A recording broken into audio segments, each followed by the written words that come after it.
apologies. So, my presentation is called Creating a Healthy Wirral, and when I got first asked to talk today, this is based on a presentation I did for the NHS England Comms Network in Manchester back in December. Everything I said in that particular presentation, I was couching with the phrase, given that I've only been in post for 2 weeks, because there wasn't an awful lot I could really actually talk about beyond sort of vague plans and kind of the values that we're sort of bringing to it. What you've got on your sheet, the title of this presentation is The Wirral Ambition. So you can tell that's not actually my title that I've chosen, but actually it's a really, really good one. And as we sort of go through, you'll hopefully get a bit of a sense that we are being really ambitious with what we're hoping to achieve through our vanguard over in Wirral. So the first thing to ask anybody, do you all know where Wirral is? So there's some genuine shakes of the head there, so that's absolutely fine. You may well have heard of Wirral being described as the Wirral sometimes. It's a bit of a sort of ongoing thing, the Wirral. I could go with Wirral. It's a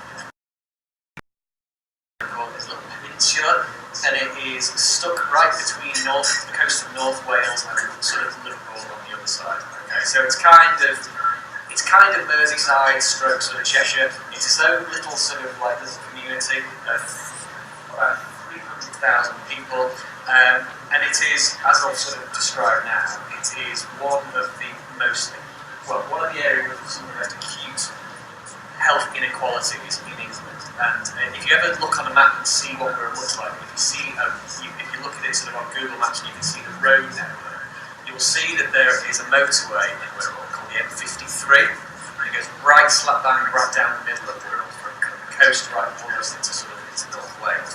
And that motorway is it's a crazy marker of health inequalities in Wirral. On one side of Wirral, on the west of Wirral, which is kind of the lovely bit overlooking the sea, and you can see the Welsh mountains, is one of the most affluent areas certainly in the north of England. Footballers live there, football managers live there. It's very much huge houses, beautiful houses overlooking the beach and forest and all that kind of stuff. It's absolutely lovely. On the other side of the M53, you've got areas like Birkenhead and Wallasey. Some of you usually know Wirral, you've probably heard of Birkenhead at some point.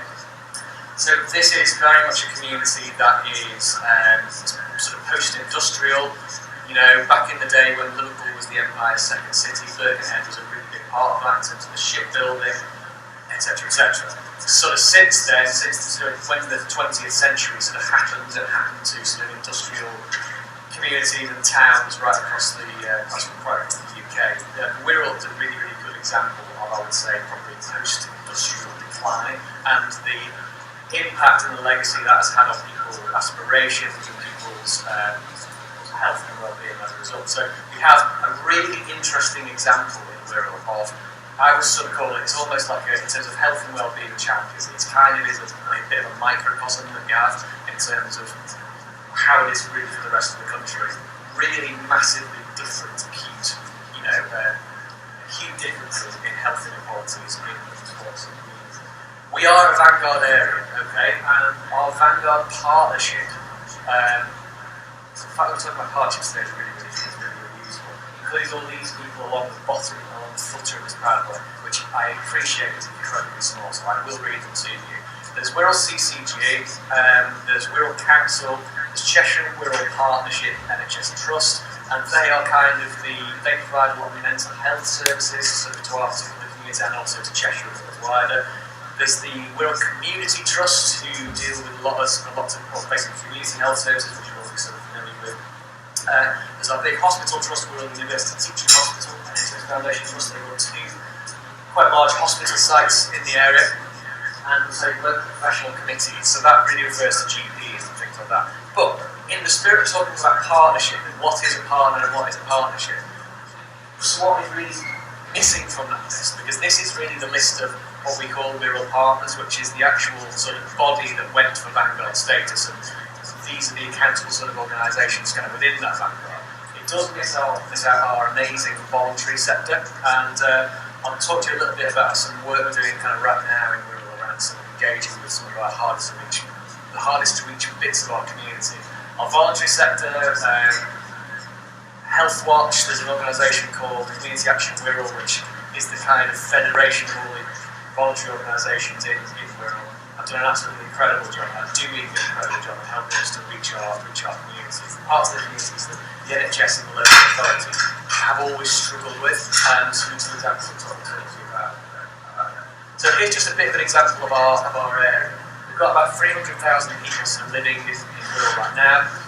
32% of that population live in what can be described as a deprived area. And as I just described, the majority of those deprived areas tend to be on the sort of east side of the M53, again, if you look at the road. In terms of actual health concerns we talked about as well, so 68% of our local population have an unhealthy weight. So that's not just 68% of our population are clinically obese, not necessarily, but that's 60-80% of people who live in this almost 330,000 people, are either obese or at real risk of getting diabetes or real risk of becoming obese. So, it's a really acute sort of situation we have.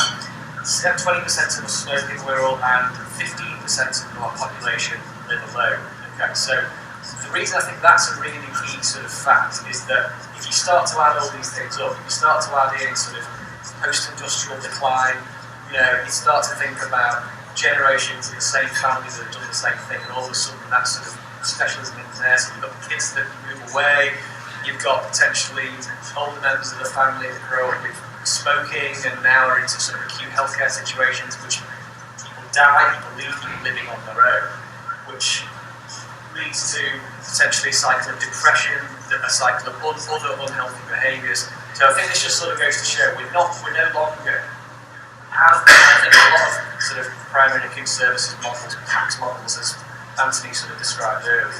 We've very much dealt with health in this. We deal with what comes to A&E, we deal with what comes to the hospital. This is our opportunity to completely turn that on its head and say, actually, if we deal with people at community level, then we look at what really matters to people and not just thinking what's the matter with them. That's the sort of phrase we use quite a lot. We can fundamentally change how we actually do things, and actually a big part of that is how services change.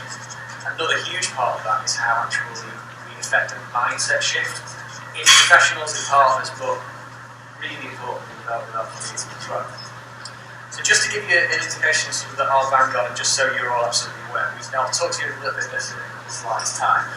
We have actually, as part of our vanguard space, as part of our funding, we have set up a core delivery team to actually deliver what is in our scope of our vanguard, or what Anthony was here, we'll talk about the value proposition for this year. Basically the stuff that NHS England has told us they want us to do and they give us funding for.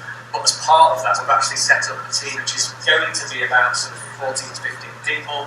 I'm part of that team. So I did work for the Acute Hospital Trust, which is Wirral University Teaching Hospital, and as part of my role, I did a little bit about Vanguard when it was sort of starting to happen. I was quite involved in sort of crafting messages to our staff in terms of what it would mean, etc., etc. The big message being everything you've always talked about that you think needs to change in Wirral around how we deliver healthcare services is now going to be able to happen. Okay, so that was a really nice thing to be able to say. I suppose we're now at that point where we're saying, and now it is actually here. So yes, we do actually have to sort of start working. Well, that's kind of where we are, and I think so. You can see that we've got a really acute, urgent situation. We talk about everybody's aware of the funding gap in the NHS. We say if we do nothing in Wirral right now, by 2020 we'll have a 150 million quid gap in where we are from where we need to be. And that's basically if we stand still and we do absolutely nothing. So we have a really urgent need in Wirral, and I'm sure this is replicated in your areas as well, but this is just to show these are really, really urgent situations we have. But one of the messages that I'm trying to get across is that this is urgent, we need to do something about this right now. But actually there's loads of sources of optimism here. I just talked about our voluntary sector in Wirral, over 1,000 voluntary services, and they're the ones we know about. So a big part of my role and a big part of the communications and engagement role within our Vanguard delivery team is to link all these together. The way I look at it, yes, you probably have been to the acute trust before, you probably have a good relationship with your GP, but if you're one of these people who has probably fallen through the cracks a little bit on service delivery, I'm pretty convinced that no matter what your situation, no matter where you live, whether you're in the posh bit of Wirral or the not so posh bit of Wirral, there is going to be a service, be it the voluntary sector or the statutory sector, that can help you somewhere. Now, I don't know where they are all right now, but I'm pretty convinced that somewhere in the system there is somebody that can help you no matter what stage of life you're at. And that's a fantastic thing to take with us. So there's lots of enthusiasm, there's lots of people really starting to do things differently. People that are taking a little bit longer to come along with that, but we will get there. So we have a really urgent situation, but a situation that is quite hopeful as well, I think. So here's just a few things that, I'm going to talk a bit about partnership working as well, but here's a few things that I am finding myself saying a lot to partners right now. Okay? So I'll talk very specifically in the context of comms and engagement, team with sort of partners, but I think this is probably replicated a bit in other disciplines as well. But here's one thing I'm saying to people quite a lot. These two things, it's real, it's here, it is happening right now. Okay, there are examples of the Vanguard stuff, our model working sort of a bit differently already. So for example, it's January, all eyes are on A&E. In A&E, in the Acute Hospital Trust, we had a pretty dire year last year. So what's happening this year, our members of staff from our community trust are actually coming into A&E, and before any patients actually book into the actual reception desk in the system, even before they get to triage, members of our community trust team are actually intervening and actually directing people elsewhere. So that's something that's never happened before. It's now happening because we have this formalised kind of arrangement and agreement where we're working differently. Now, that on its own is a very small thing, but again, it is an example of how this is actually happening. And so, for me, I was talking about what we mean in the acute trust not quite 12 months ago, but almost 12 months ago. Anthony mentioned about January last year. We were starting to talk about that this is something we would go for and stuff like that, and there was quite a lot of excitement.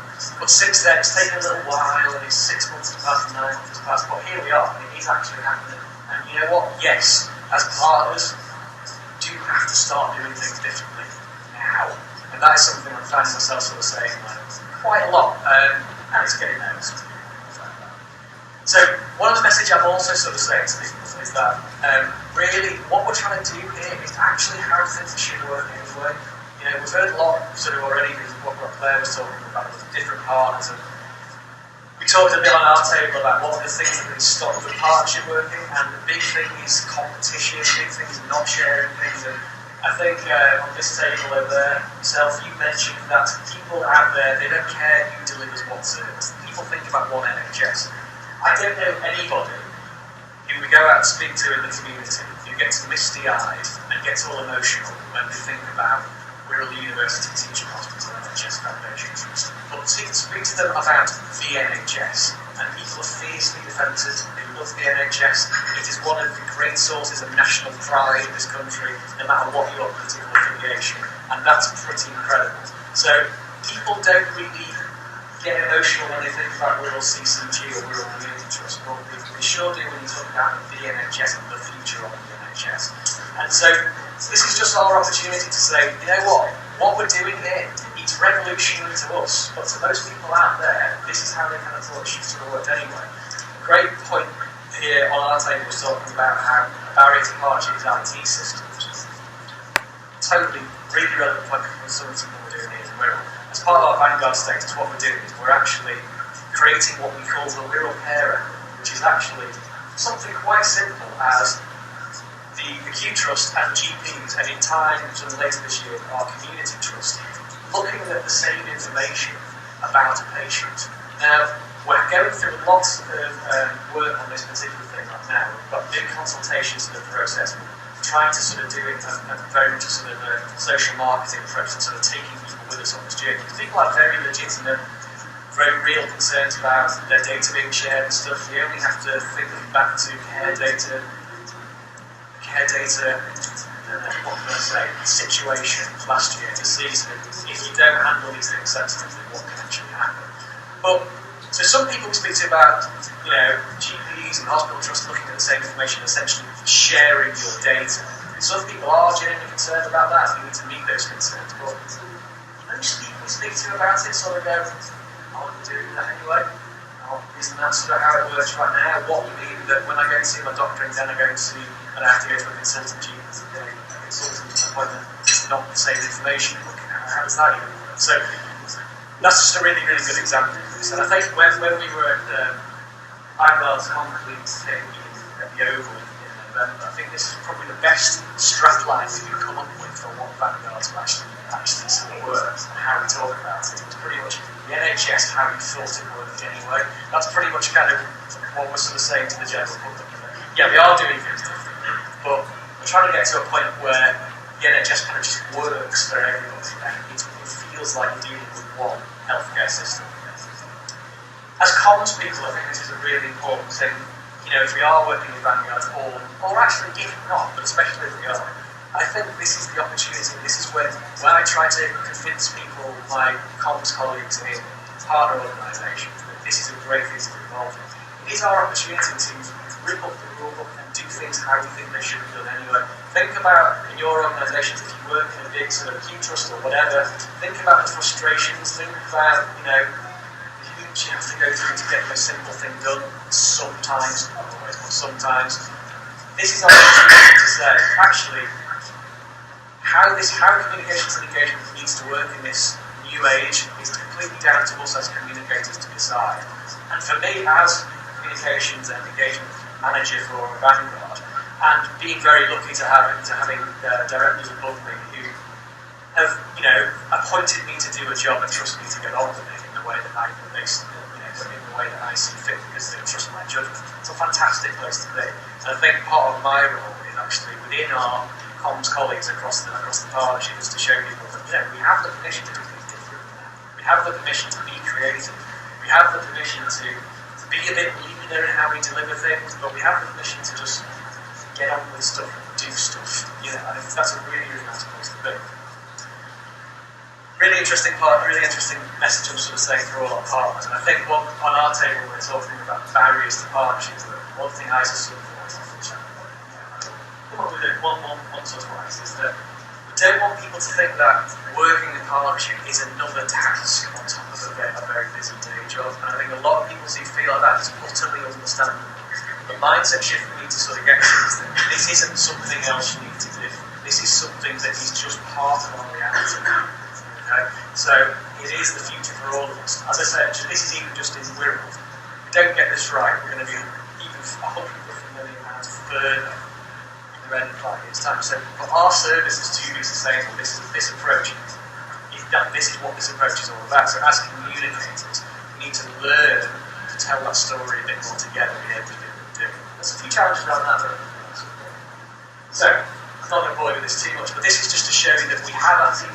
Okay, we've got our program director Joe Goodfellow, the finance director Mark, and the head of program management Natalia, and the communication and engagement function that sits under the program management bit. And there's a team of 3 of us, which we'll talk to you about shortly. But again, creating that team was brilliant because we were able to create something completely from scratch.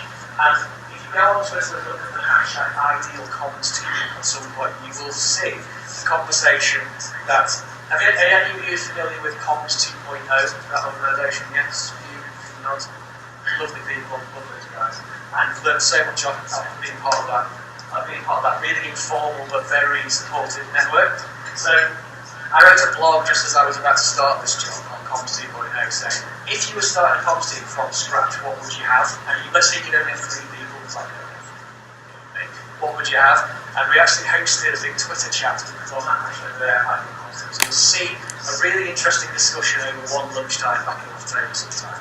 But as part of that, my sort of view was, listen, there's 3 of us, we cannot do everything. We have to really pick where we're going to be most effective, given them such a small resource. And also given, you know what, that we've got our colleagues from all these other organisations that have the capacity and, well, we're trying to convince them to have capacity. And they definitely have the skills and the talent, certainly, to help to deliver a lot of this stuff. And the big thing was that we need to own the thinking in our organisations. And yes, it's great for us at Vanguard, we can start this anew. And this is probably a bit of a journey that probably lots of other NHS comms or teams will need to sort of get on. I've seen a huge change over the past 5 to 6 years where comms managers in the NHS, well, a lot of them aren't there anymore, but do fit this description. But there's a big sort of focus on managing the process and managing external agencies doing things for us. So when we talk about being a marketing manager, we're talking about managing what other people are doing for us because we're just giving them a bit of budget and outcome we want. I think that has changed massively over the past 5 to 6 years. It's totally out of necessity because the budget isn't really there to justify anything out anymore. But I think that gives us a great opportunity. We are talented people. We should, we're in our positions of merit because we're good at what we do. We're good at communicating. We're good at engagement. Where we need to really be focusing our energy, I believe, and this is kind of why the team looks the way it does, is actually on strategy, it is on insight, it is understanding the issue and understanding the outcome. Doing everything we can to make sure that what we want to achieve is achieved on our own terms. Okay? And so that, we're bringing capacity from our partners, we're bringing capacity occasionally from agencies or whatever if there's some cash, but the real focus of our team is owning the insight and owning the strategy 100%, so that we're not dancing to anyone else's tune. It's completely down to us to be accountable for what we do, but also to completely own every step of that. So that's a big part of how we're doing things. So, our small team of 3 people, we have 2 sort of main aspects. We have what I would call the bigger picture, which is selling the concept of Healthy Wirral. And now, maybe that isn't the right way to describe it. First, there's our brand identity right at the top right corner there. Lovely. But I don't really care if nobody notices. I don't really care if nobody recognises the Healthy Wirral logo particularly. It's great if they do. It's nice to have people that are informed. It's nice that people know what you're doing. Of course it is. But I'm not totally bothered about that. What we're trying to do is create, in jargonistic terms, system-wide transformation. Less jargonistic terms is making stuff better. Okay? And when I say making stuff better, I'm talking about getting people to take care of themselves and to empower people to look after their own health and well-being in a way that works for them. And you know what? We are here in the background to support people to do that. But that isn't really what I talk about selling the concept of health. It's about saying how services are changing to support you and to have you as members of our community at the centre of it. But it is also sort of about saying, you have a role to play here too.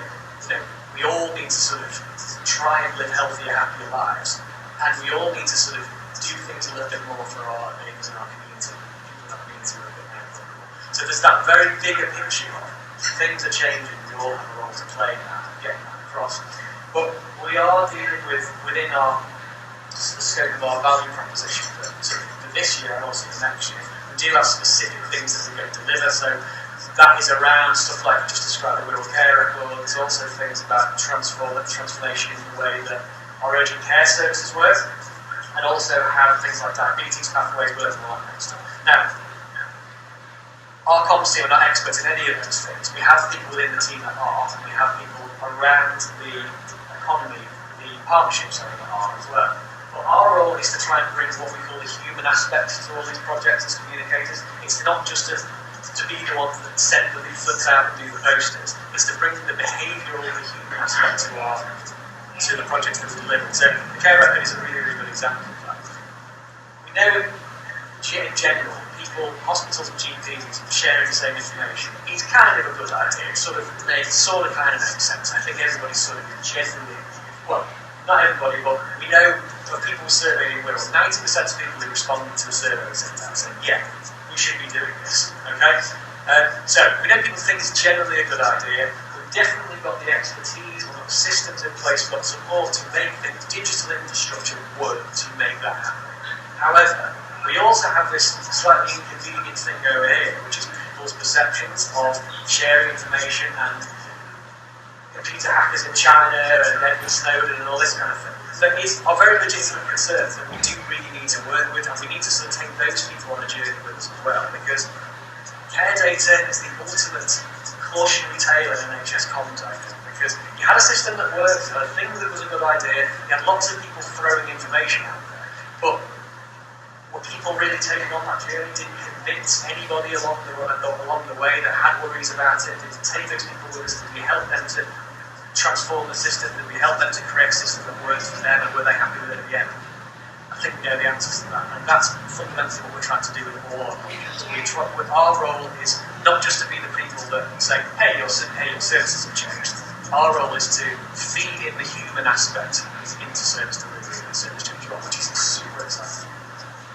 So, our kind of, these are the three sort of values I kind of look towards in everything we do. And you might want to reflect on these within your own teams and your own organisations. These are the three sort of values we look to in every project that we're doing and every sort of interaction with anything to do with health and well-being in work. Insight, creativity and energy. So insight.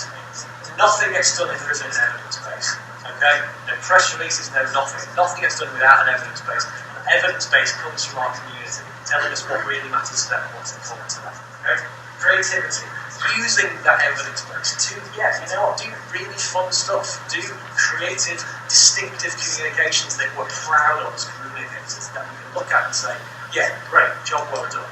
And the thing is, you can say job well done a lot more when you know it's going to work because you've got the insight and evidence behind it. And finally, energy, I love to, and everybody that's going to sort of come into the team has to really show that energy. And I think, work-life balance is really, really important to us, but we want to be able to make sure that we can react where we need to, absolutely, but be really proactive in delivering our messages and delivering this agenda, and delivering things insightfully, delivering things with quality and all that kind of thing, but actually doing it sort of at pace, because as you sort of mentioned before, this is a 5-year program, etc., etc. Absolutely, but 3 years in the grand scheme of things isn't that long. You don't have that long to make this change actually happen. We're going to save about £150 million. We've got to be getting on with it. And so for us, we have a real sense of urgency, but it's a sense of urgency that is kind of balanced against doing things kind of in the right order. So, here's what we're doing right now. Okay, I've only been in post since November. Our team's only been in full complement since this Monday. Okay, so I think we've done quite a bit. So since October, when I was saying, I've only been in post for 2 weeks, guys, sorry. I've been in post like 2 months now, so we've done sort of quite a bit. So what we're up to right now is we're doing a program called What Matters to Wirral, which is a big community-wide sort of conversation, I like to call it a little bit more, helping us to form a 3-year strategy, a 3-year communications and engagement strategy that we have to do for things around our brand strategy and things around our online environment and development. We think, and this is where the ambition comes in, we think we have established through our Health Watch organisation and our community and voluntary sector in general, the biggest conversation around health and well-being that Wirral has ever seen. Okay, what I'm going to show you next is a brilliant example of partnership work, because this is one thing I'm doing as part of my remit as the sort of communications engagement for Healthy Wirral is to bring all the comms leads and comms teams who are around the partnership together to actually start to deliver this stuff. And I think probably, I'm willing to bet that some of us have been in meetings before where you get together with organisations that you might vaguely call partners, and you might have a nice discussion around how can we work differently. Come up with some good ideas, and it'll be that. That's a really useful discussion, guys. See you next month. So what I wanted to do is not just go, that was a useful discussion, guys. See you next month. I wanted to give people something quick and easy that they can do this week to help this agenda. This is what we came up with, and it is a video that's got on Facebook. It's only had 6,000 views as of today. It's got some paper clip attached to it. It's not entirely organic. Just throw that out there right now. But this is pointing people towards our online consultation that's going to help inform our What Matters to Wirral. So here's what we did. Here's what everybody in the health economy contributed. What matters to you? What matters to you? What matters to you? What matters to you? What matters to you? What matters to you? What matters to you? What matters to you? What matters to you? What matters to you? This January, we're hosting Wirral's biggest ever conversation about health and well-being, so we can design health and social care services around you. Get involved and Let us know what you think at healthywirral.org.uk. Okay, so just for an example, the reason I'm showing you that is not because I think he deserves an Oscar for his cinematography necessarily, but because it's a really good example. We thought, you know what, we want to give people a bit of a piece of something to take away and go, actually, you know what, this is quite a fun, exciting thing to be a part of, and it's not going to be that difficult for us to get involved in. We said to everybody in all the comms teams, get us 3 people within your organisation, ideally that are in uniform, and just to say what matters to you into an iPhone. So everybody did that, and they gave me all that footage, and it took me about 10 minutes to piece that together, and now it's all over Facebook. So I think one thing that sort of demonstrates, I think, is that, you know, it's cheap and easy to do quite cool, effective communications, but also I think what I've learned from partnership working is that we need to sort of stray away from the realms of the vague in partnership working. And what I wanted to do, sort of when we got together with all the guys in the around the health department, to give people something specific to work on initially, to help them see that, you know, things are actually moving and I have a contribution to make, even if it's just going around to the local hospital for half an hour brandishing the iPhone. That's something that everybody in the economy has done to actually forward our agenda, something dead small, but something really specific. And I think more and more people are kind of coming to meetings with us and stuff and saying, yeah, but what does it actually mean? What do you actually need to do? So I wanted to take people away, people to go away and go, oh right, yeah, I can go and film a couple of minutes and say what matters to you. So that's one thing. So I think the lesson there is, in partnership working, keep it specific, I think is quite important. Give people actual actions. And you know what? They might be minuted. You might go through a minute of last week's meeting for 40 minutes of the next meeting, or you might choose not to do that. That's completely up to you. But whatever your actions are, I guess make them quick and easy for people to do, and ideally, because we're in a creative area, make it kind of fun as well. I think it's so, what matters to Wirral? We're currently working on around 40 public insight workshops with members of our community. So we've given that a completely open invite to anybody who wants to get involved, and we're hosting specific workshops. And those workshops are based on a kind of appreciative inquiry, kind of insight gathering model.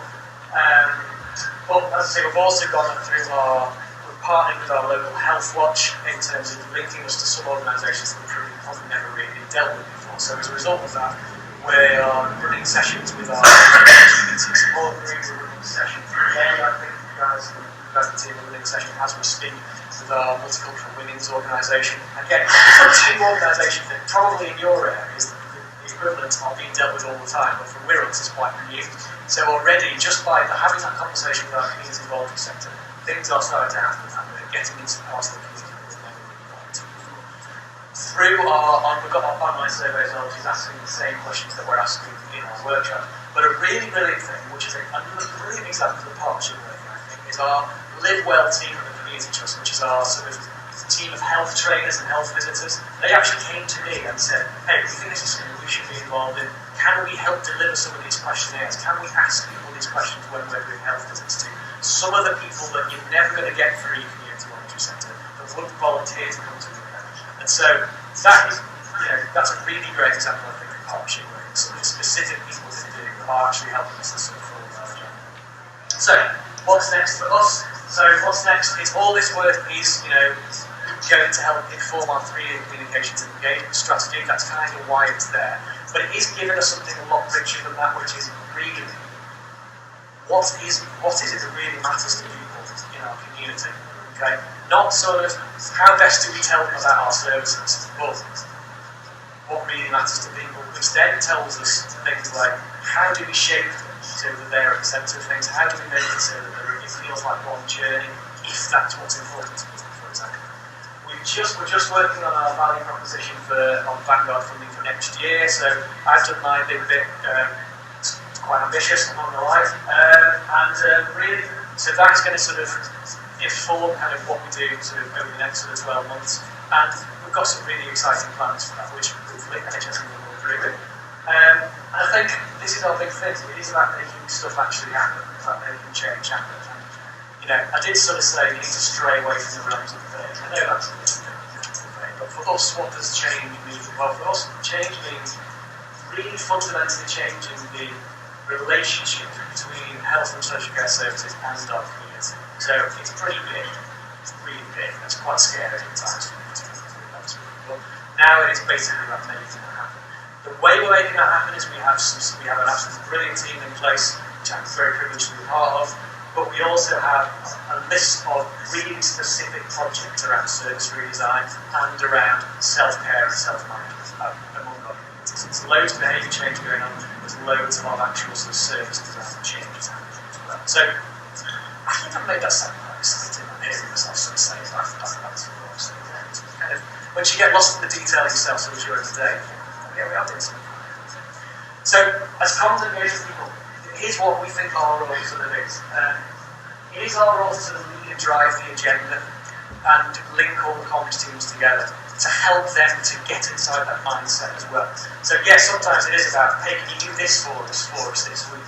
But the overall sort of outcome is that is people do start thinking a bit more outside of the four walls of their organisation. But anything that is branded as Healthy Wirral, I see myself and I see our team as accountable for what that is. So I want to make sure that those three words I flashed up on the screen before, insight, creativity and energy, are really apparent in every single piece of communication that we do. So thank you, thanks for listening. Want to listen to my ranting about things, that's me, but more importantly, do follow healthy_wirral on Twitter for all the cool stuff. So, probably about out of time, but I've been delighted to take any questions or comments. Anybody? Yeah.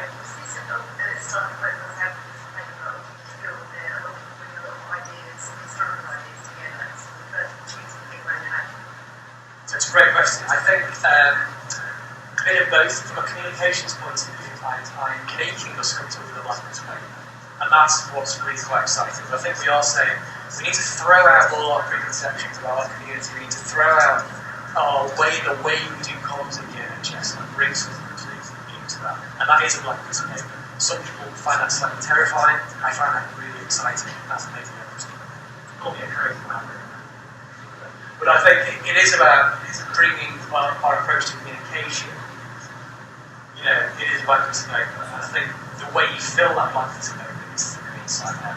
Now, there is another side to that in terms of the actual team as a whole and the partnership as a whole. And it's probably not really fair to that to talk about this. There's lots of people that have got really developed, really good ideas about how services need to work together better to meet the needs of the community. And a lot of those people have had those ideas for a long time, and Vanguard gives them the opportunity to actually support them. So there's a bit of both. Where it is a blank piece of paper is probably in perception across the whole piece.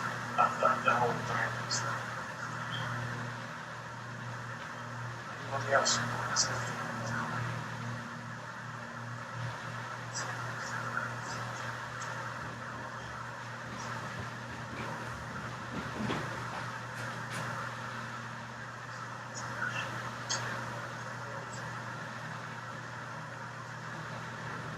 Yeah.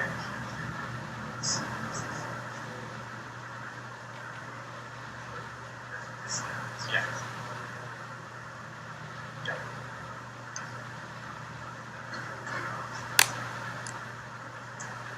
So we're doing some really simple actions. That's why that's a good word.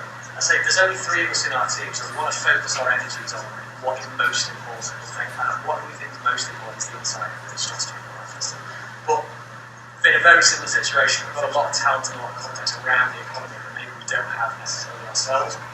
So for any press releases we do, our local authority, Wirral Council and Press Office, basically do them for us, which we're incredibly grateful for because they're doing a fantastic job.